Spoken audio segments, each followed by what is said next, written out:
నమస్కారం. ప్రేక్షకులకి దసరా శుభాకాంక్షలు.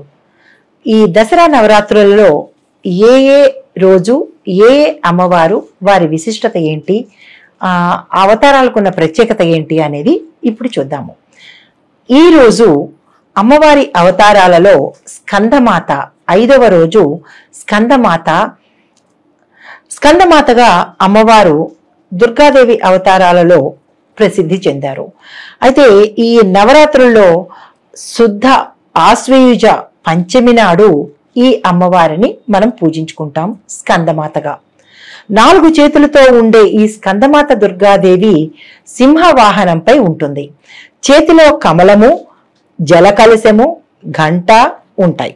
ఒక చెయ్యి మాత్రం అభయముద్రలో ఉండగా స్కందుడు అంటే కుమారస్వామి ఆమె ఒళ్ళో కూర్చుని ఉండగా తెల్లగా ఉంటుంది ఈ స్కందమాతాదేవి. దీనికి ఒక కథ కూడా ఉంది. అదేంటంటే, తన కుమారుడు అంటే స్కందుడు, కార్తికేయుడు, శరవణుడు, కుమారస్వామి, ఇలా అన్ని పేర్లు కుమారస్వామివి అన్నమాట.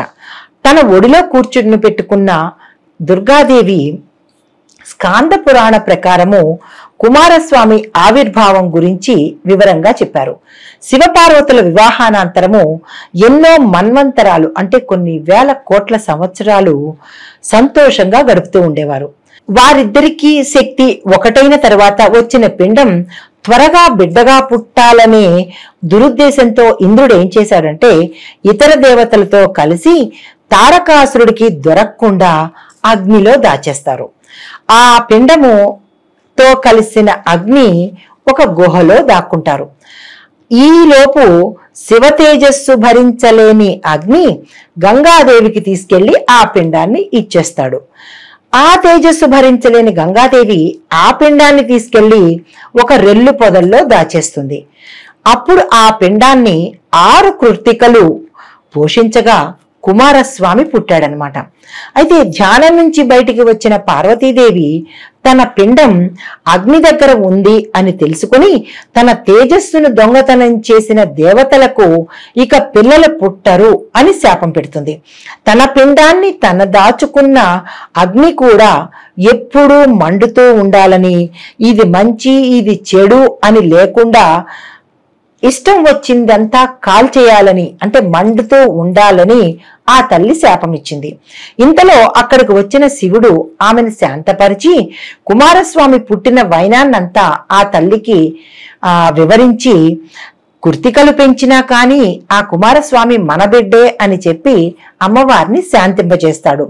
కృత్తికలు పెంచారు కాబట్టి ఆ కుమారస్వామికి కార్తికేయుడని, రెల్లు పొదల చాటున పెరిగాడు కాబట్టి, అంటే రెల్లు అంటే శరవణము అంటే రెల్లు అనమాట.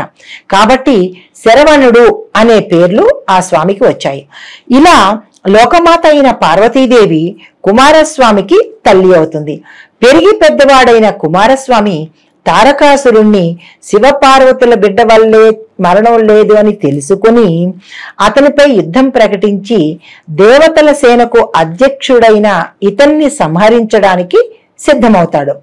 అయితే ఆ సమయంలో పార్వతీదేవి దుర్గా అవతారం తీసుకుని కుమారస్వామిని దీవిస్తుందనమాట. అలా దేవసేనకు అధ్యక్షుడైన తారకాసురుణ్ణి సంహారం చేస్తాడు కుమారస్వామి. తిరిగి శుంభు నిశుంభులతో యుద్ధం చేసే సమయంలో 5వ రోజు అమ్మవారు స్కందమాతా దుర్గాదేవి అవతారంలో రణరంగానికి వచ్చి కొంతమంది అసురులను అంటే రాక్షసులను సంహరిస్తుంది ఆ తల్లి. ధ్యాన శ్లోకము: సింహాసనాగత నిత్యం పద్మాక్షిత కరద్వయ శుభదాస్తు సదాదేవి స్కందమాత యశస్విని.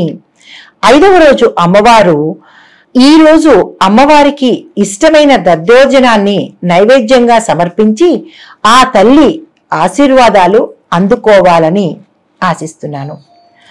అయితే ఇక్కడ ఒక ముఖ్య విషయం ఏంటంటే, మిగతా చెప్పుకున్నట్టే ఈ రోజు ఏ సమయంలో పూజ చేయాలి, రాహుకాలం ఏమిటి, దుర్ముహూర్తాలు ఏమిటి, ఎప్పుడు చేసుకోవాలి అనేది చూద్దాము. అక్టోబర్ మాసంలో మనకి ఈ ఆశ్వీజ చవితి సోమవారం నాడు రాహుకాలం 7:30 నుంచి 9 గంటల వరకు, దుర్ముహూర్త కాలం 12:11 నుంచి 12:58 వరకు ఈ దుర్ముహూర్త కాలం ఉంది. ఈ సమయం చూసుకుని మీరు మొదట్లో కలశం పెట్టలేకపోయినా, ముందు రోజుల్లో పూజ చేసుకోలేకపోయినా, ఏదైనా సమయాభావం వల్ల చేయలేకపోతే ఈ సమయంలోనైనా మంచి సమయం చూసుకుని ఆ తల్లిని పూజించి ఆ తల్లి యొక్క అనుగ్రహానికి పాత్రులు కావాల్సిందిగా, ఆ తల్లి అనుగ్రహం మీ మీద ఉండాల్సిందిగా కోరుతూ, మరొక ముఖ్య విషయం ఏమిటంటే, అంత పెద్ద ధ్యాన శ్లోకం మీరు చెప్పలేకపోతే కనుక ఒక చిన్ని మంత్రాన్ని మీకు నేను చెప్తాను. అది చేసుకున్న తత్సమానమైన ఫలితాన్ని పొందవచ్చును.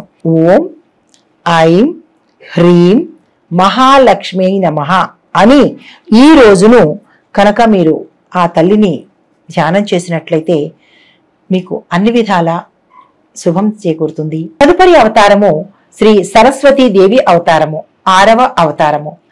ఈవిడికి నైవేద్యం కట్టు పొంగలి. ఈవిడ పూజ చేయవలసిన పువ్వులు మారేడు దళాలు, అంటే ఆ తల్లిని మారేడు దళాలతో పూజించాలి. ఈవిడికి నచ్చిన రంగు తెలుపు వర్ణము. ఆ రోజు నిషేధించవలసింది పులుపుతో కూడిన వస్తువులు. ఆ తల్లి మనకి ఇచ్చేది విద్యాప్రాప్తి. మనం దానం ఇవ్వవలసింది విద్యార్థులకి పుస్తకాలను దానంగా ఇస్తే ఆ తల్లి చాలా సంతోషిస్తుంది. ఆవిడ మంత్రం ఏంటంటే ఓం ఐం సరస్వత్యై నమః, ఓం ఐం సరస్వత్యై నమః.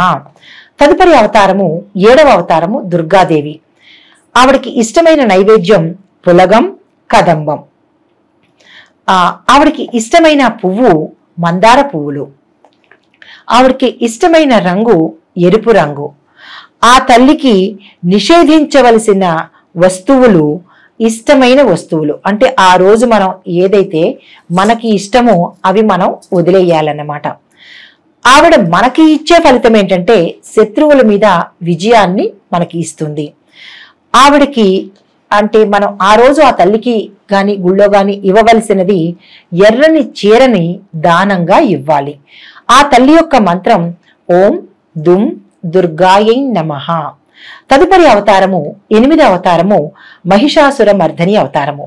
ఈవిడికి ఇష్టమైన నైవేద్యము పులిహోర, గారెలు, పానకము, వడపప్పు. ఈవిడికి ఇష్టమైన పువ్వులు నల్లని కలువపుతో కనుక పూజ చేసినట్లయితే ఆ తల్లికి మహాప్రీతి. ఆవిడికి ఇష్టమైన రంగు ముక్కు పొడుం ఎరుపు నేత చీర. నిషేధించవలసింది రాత్రిపూట భోజనము, అంటే ఏకభుక్తం అన్నమాట. ఆవిడ మనకి ఇచ్చే ఫలితము ధైర్యము, విజయము. మనం దానంగా ఇవ్వవలసింది స్వయం పాకము. ఏదైనా గుళ్ళో బేదలకు గాని గుళ్ళో కాని స్వయం పాకం మనం దానంగా ఇవ్వాలి. ఆ తల్లి యొక్క మంత్రము ఓం హ్రీం శ్రీం క్లీం మహిషాసుర మర్దిన్యై నమః. ఓం హ్రీం శ్రీం క్లీం మహిషాసుర మర్దిన్యై నమః.